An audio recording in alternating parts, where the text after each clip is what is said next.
and your draft is a bit squishy, but you have massive amounts of damage. And considering you also have the Wukong and the Alistar for Luna Nera, these are champions that could set up a play for their team. And for the red side, the problem here is you have a Shyvana, and once you don't get a dragon for your team, it's basically game over. Shyvana is just a running, as they say, a minion, as Izaq have stated to me when we were talking in past few days, past few weeks. So an absolutely crazy draft right now. I'm expecting a lot of things, and what I liked about the red side is the Ziggs, right?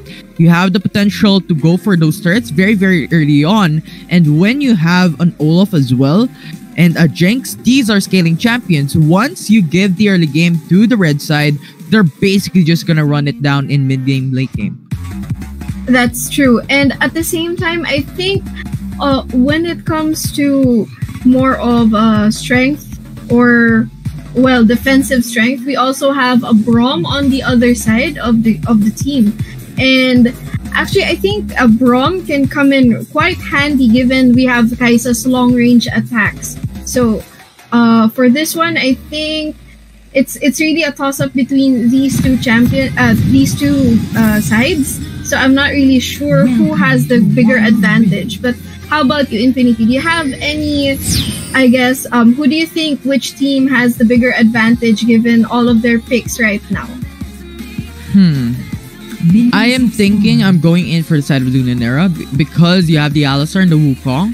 And once you give the early game to a Corki or a Kai'Sa, they're basically just going to scale out. The Trinity Force for a Corki is going to go for a Power Spike, and Kai'Sa having that BRK or BF Sword, then BRK, that's going to scale up his skill kit. But of course, I think it's really just even for both these teams because the red side also has a lot of potential with a Braum and even a Shyvana and the Jinx as well. When you think about it, these champions are really just even. They're going to match it up against each other. It's all a matter about execution. If that Braum lands a good Glacial Fissure against the enemy team, this could set up a play for their team. And similarly, for Luna Nera, you have Wukong for the Cyclone and Alistar with the knockups as well. That could set up a play, which Corki could come through with a Gatling gun and just decimate the HP of the enemy. That's true. And as far as I can see, they're already starting their rotations towards the jungle camps. And you are right. No, when it comes to the picks of the two different teams, it actually depends on how they'll play through it. And now we are seeing some short or small skirmish in the middle lane, which caused the Corki to use up his fruit. Yeah. And now, as we can see, they're already starting the laning phase already. And from what I can tell, it looks like all of the teams are evenly matched right now. And in this mid lane, you have a Corki and a Ziggs, right? For the 1v1 types of matchup. And I think Corki would not have the advantage early into the fight because Corki's Power Spike at level 5 and 34, as I've stated a while ago. And when you have a Ziggs as your enemy team, it's basically just gonna put you with pokes, put your HP low with the pokes that is available from his skill kit as well. So I think this early 2 minutes, 1 minute of the game, Ziggs will take it home for the win for the mid lane. But once we reach the 5-minute mark, 4-minute mark, wherein all the first 4 items are coming through, Corki is gonna take it home for Luna Nera.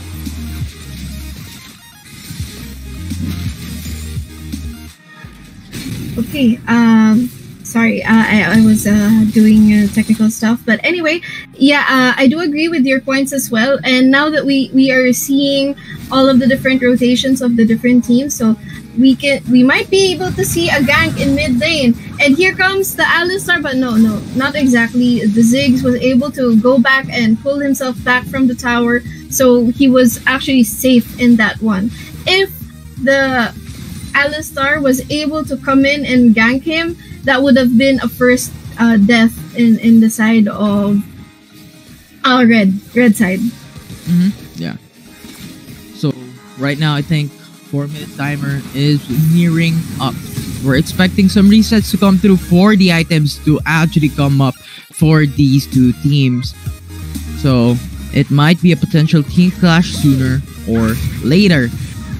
So if ever we reach a 3-minute mark, I'm expecting some rotations to come through. The ultimates are going to be used up so that there might be a set, and once the dragon comes through, you have your ultimates ready for a team fight once more. So basically, it's just utilization of your time and your skill kit. But right now, it's really just going to be hard with Ziggs having that mobility. It's hard to gank it out. So I'm not sure how Nera is going to do it, but once you go for that knock-up with that Cyclone from the Wukong, it's going to be GG for that Ziggs. Yes, and I do think that given the current movement of the Ziggs, he is actually playing it safe. He knows his advantage, and now red team is starting to go around the dragon pit. They're starting to prepare for our first dragon of the game. And now we can see they're trying to secure it with the wards and the dewarding, but we can also see blue side trying to stop red from taking this dragon.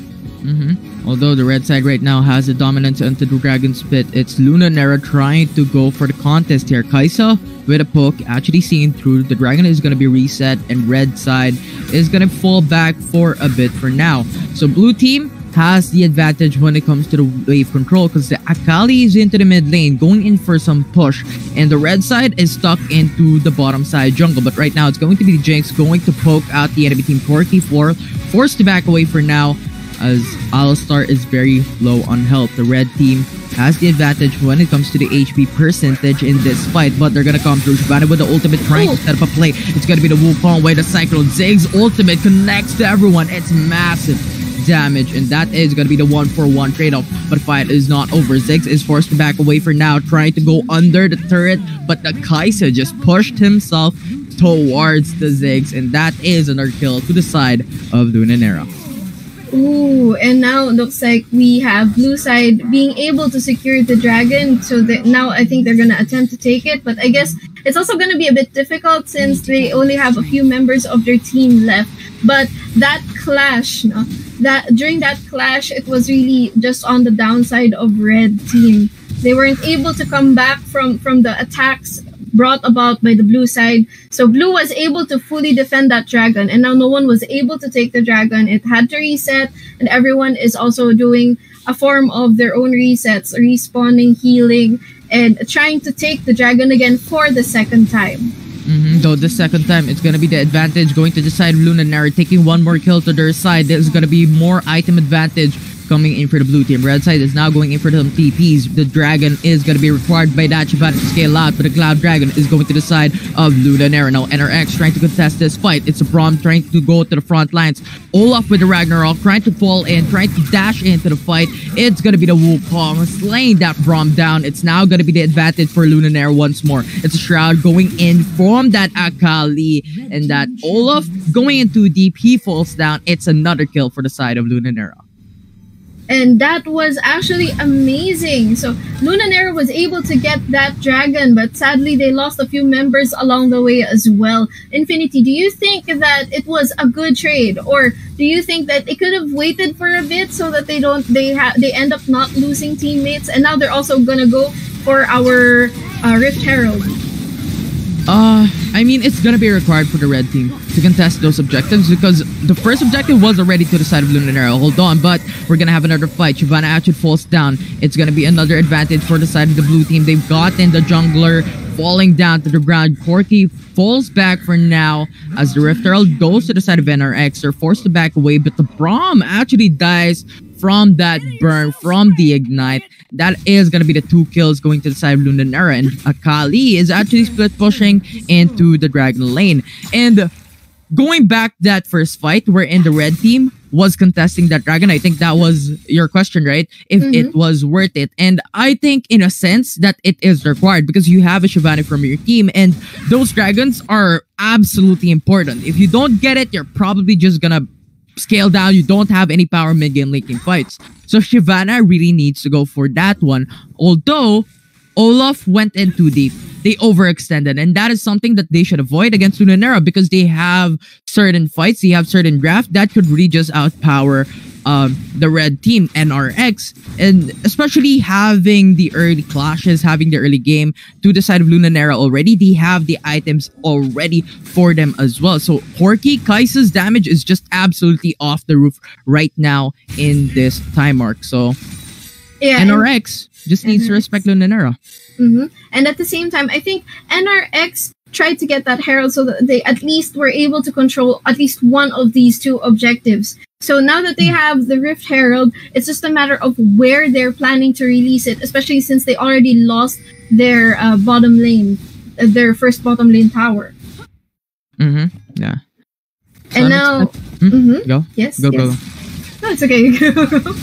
Oh, Double Braum is now going to initiate this fight. It's 3-man roll for the side of NRX. It's Alistar actually diving too deep, but we have Kaisa and Corki going to follow through, and that is Braum falling down onto the ground. It's a 3v2 situation. That Cyclone knocks up that champion. That Jinx just falls back because they can't punish this, and now Nera is going to get another turret in their favor, and NRX Amazons is falling behind too much. Imagine a 6 to 7k goal lead right now to the side of Nera in how many minutes? 9 minutes into the game. So massive play for the side of LNR. Actually, that was a really good play by LNR. I saw that NRX was trying to still defend their tower, but I guess with the 4-man, 5-man team trying to get that tower, you have no choice but to just give it up or risk losing another one of your teammates. So now I see here that we need to see NRX step up their game a bit and try to push Nera back, because they've already lost 2 towers. They've lost a lot already. And at this point in time of the game, you need to be able to push back. You need to be able to fight back, or else they are just going to steamroll you to victory. Absolutely. And now the dragon is going to be up. Shyvana once more needs this fight. NRX Amazons needs this objective, but LNR is going to initiate this Mountain Drake. There's no contest coming through because of the zoning capabilities of an Alistar that could just knock you up. And now it's going to be Braum diving in too deep. There's no follow-up from NRX Amazons. They're going in one by one, and LNR just melts them down to the ground. It's Ziggs, the only one remaining, and LNR is now diving through. They're going to come through and try to get that kill. They're trying to get that win. Gatling gun, not going to reach though. Corki's falling back for now as he is 1 HP, but they've gotten what they wanted, and they've gotten 4 kills in the process as well, and now they have the free reign onto the Baron Nashor. Yes, and I think they're gonna start the Baron. Okay, they're already starting the Baron Nashor, which is actually a good thing, because while NRX is while majority of NRX has not yet responded, the good thing to do here is to take that Baron, go back to base, get more items, and then start your road to victory for this match. With the Baron Nashor now secured by LNR, they have the advantage when it comes to the lane pressure. And I'm expecting them to go for a split, not necessarily go for kills, but go for some lane pressure, and in the process try to get inner turrets against NRX Amazons. Although the Rift Herald is now going to be spawned into the Dragon lane, they're trying to go for a response to this Baron Nashor to the side of LNR. They're going to take the tier 3 turret. Now the question would be, are they going to take more as Kaisa goes for the defense? And now we can see that as Kaisa goes for the defense, our Rift Herald falls, and thus continues the lane pressure, the build up of Nera. And then down goes that Ziggs from that Wukong. So now they're going to also push mid lane faster and even deeper with 4 members of Nera trying to contest this tower and hoping that they'll be able to push and zone NRX into their own base. And as I stated, it's gonna be the pressure right now for the side of LNR. They're trying to go dive into the top lane and forced NRX to fall back for now. The inner turret is secured by LNR, and the inhibitor turret is gonna fall down as well into the mid lane. And now LNR is trying to finish this fight. It's gonna be the Glacial Fissure trying to delay this matchup, but Alistar is gonna fall down. It's a 5v4. Braum goes down as well, and it's now gonna be those trade-offs that are gonna be very important. Jinx and Shyvana, the only one remaining with Zinx as well to go for the defense, and that is a good play for the side of NRX as they are forcing LNR to back away with Kaisa and Wukong left standing in this fight. And yes, and they need to now heavily defend their open mid lane. As we can see, LNR was already able to push their mid lane. And then here at the top lane, you only have one tower left. So if they are unable to defend this properly, we will be seeing either LNR taking the last top turret as well, and then actually pushing it towards their inhibitor, or they're gonna go for the mid lane, which is already open. And this is the problem when you have a Shyvana in your team and you don't get any dragon. Right? When you don't get any dragon, your skills are just gonna be base stats. It's gonna be based. It's not gonna scale up. You don't have that extra sustainability. You don't have that true damage with the dragon's breath from that Shyvana, right? So it's just a lot to point out here for the side of NRX. And on top of all that, in some instances, they're going in one by one to try and cancel out Luna Nera, but that can't happen. You have a Wukong, you have an Alistar to the side of LNR, so you just can't do that. But right now, it's Ziggs actually trying to fall back away as he is gonna have his sights on to 4 members of Luna Nera. Now it's going to be the Infernal.